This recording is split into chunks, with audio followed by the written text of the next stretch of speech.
I think it's not good for anybody, really. The sense that you actually fulfill yourself through what you own is a fundamentally unhealthy thing for anybody.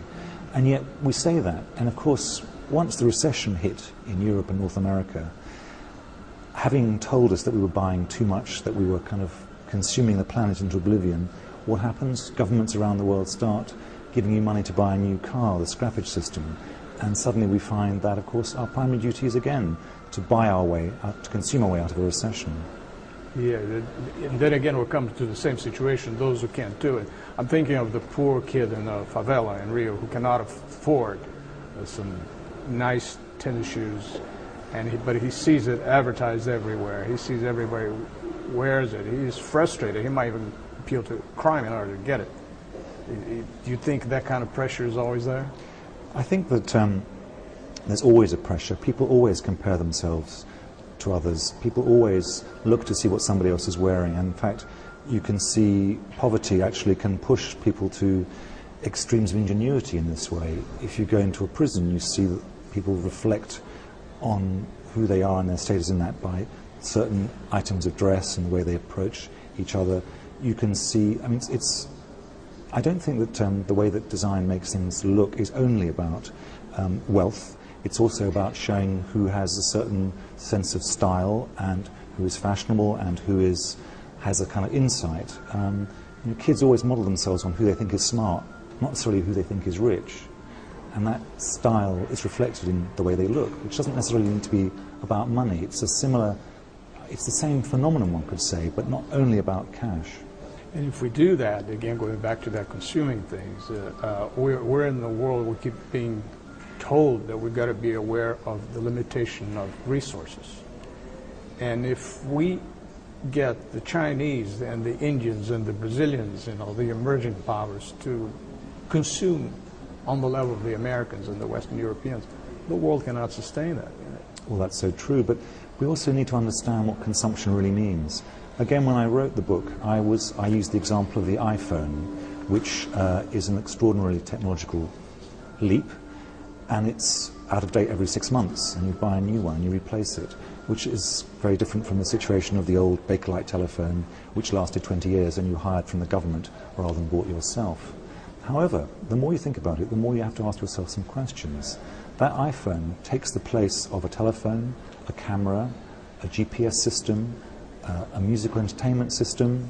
It does away with all that film, it does away with all that power, it does away with all those other things. So before we start saying consumption is bad, maybe we need to do a bit more research to really understand what the long-term impact is of some possessions as opposed to others. You get into that cycle of objects that they're made to look very soon, sold last year. So you always have to get a new one. So it never stops. The cycle never stops. It speeds up. It's got faster and faster. I mean, these ideas go back to the birth of the advertising industry in the States in the 1920s and 30s. There was a man called Ernest Elmo Calkins who came up with the idea that it was the job of the consumer not merely to buy, but also to use up.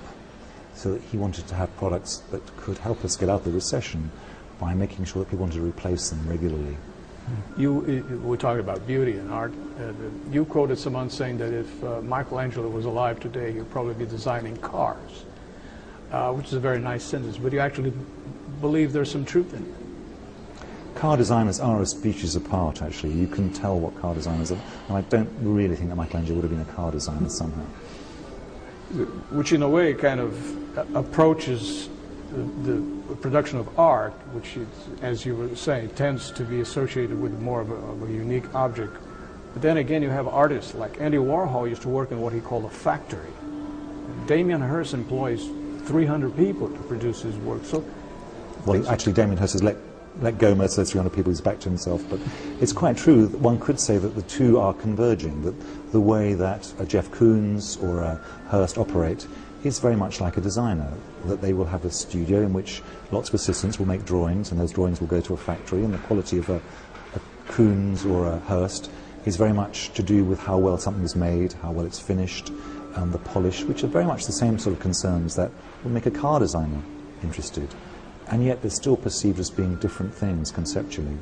How about the link between, since you mentioned different areas of the world, the link between culture and the design produced as a result of that culture? Of course, we're talking about the Italian, this cult of the bella figura, they've had that, which of course you would expect good design. And then I can't forget the Soviet Union in the old days. You go to the very modern space center, as I went in the old days, and everything looked like it had been built in the 1930s. Well, I'll never forget walking into the Air and Space Museum in Washington and seeing caught in space, this amazing moment when the Soviet Union's space orbiter docked with the American space orbiter, and there they are hanging in the middle of the Smithsonian. And you can tell immediately, even though these two objects were designed ostensibly only with function in mind, only to withstand the extraordinary pressures of being out in space, and yet you can see that the American one looks like it's a Harley Earl car from Detroit, and the Russian half of this docked pair looks like some sort of Jules Verne bathysphere with a brass porthole and a dentist's chair inside. It's possible to caricature national characteristics. If you put a Volkswagen Beetle next to a Citroën de Chevaux, you immediately know which one is French and which one is German. But is that because we're so familiar with those things, or is there something innately German or French about those two things? In your book, you also say that the Apple products are the epitome of design, leading us into buying them without appealing to cheap products. Mass production makes something cheap, therefore we buy. Apple doesn't approach it that way. He just goes for the beauty of the object. Is that their approach? I think Apple isn't only about beauty, it's about seduction, it's about making those who purchase it feel pleasure in every stage of the process. I mean, let's not forget that Apple's brilliant first step was to make a computer something that anyone could use, that you didn't need an instruction manual, that you switched it on and you immediately intuitively understood how to use it, whereas Microsoft was the opposite approach. It was computing designed for those who knew about it.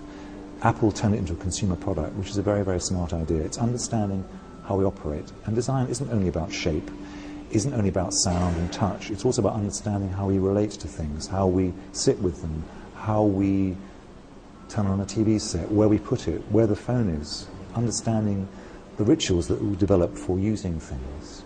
It's a British designer at Apple. The main designer is British.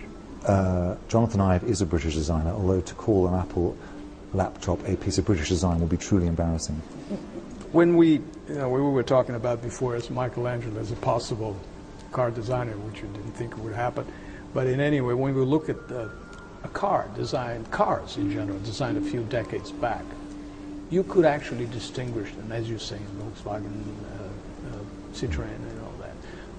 But don't you think cars, as a perfect example, a symbol, are starting to become very much alike, and therefore those characteristics of design from a specific place for a specific market, that is kind of disappearing. They're kind of becoming bland and more looking the same, with the obvious exceptions of the... Something very interesting has happened to car design. If you go back to the early days of the car, the Model T Ford was designed as if no one had ever designed a car before.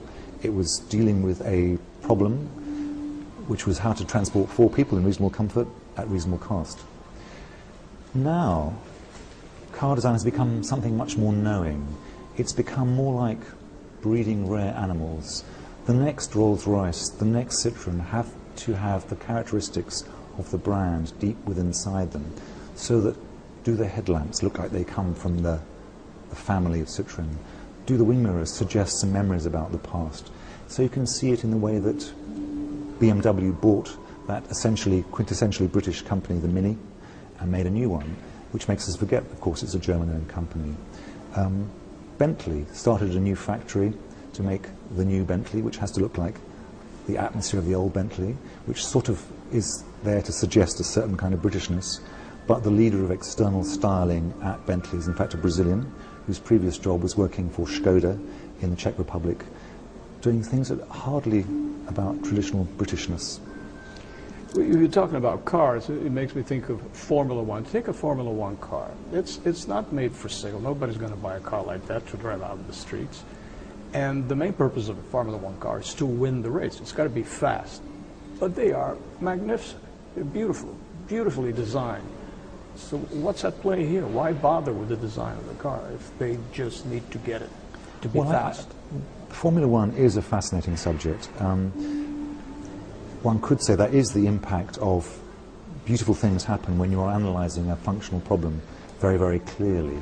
But of course, the problem with Formula One is that perhaps you're asking the wrong question. How to deliver one person around a track at extraordinary speeds produces an extreme, almost baroque design. They look almost organic forms. And in a way, when price is not an issue, design becomes quite easy. I've always thought that actually it's a much more impressive demonstration of design skills to make a chair for $5 rather than one for 5,000.